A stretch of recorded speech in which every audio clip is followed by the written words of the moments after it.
Okay, I'm gonna show you the system setup, function number 5. How to get to it. Function number 5, I'm gonna show you what it is.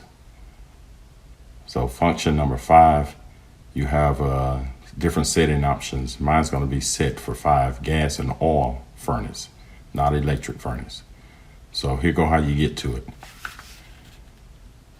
You hit your fan and you hold it for about 3 to 5 seconds. Okay, and you see that 1, we want to go to next. That's 3, and that's 5. And see, mine's is set for 5. Let's see what 5 is. 5 is gas or oil furnace, and that's what I have. So once you figure out what you have, you just hit the done button. And that's it.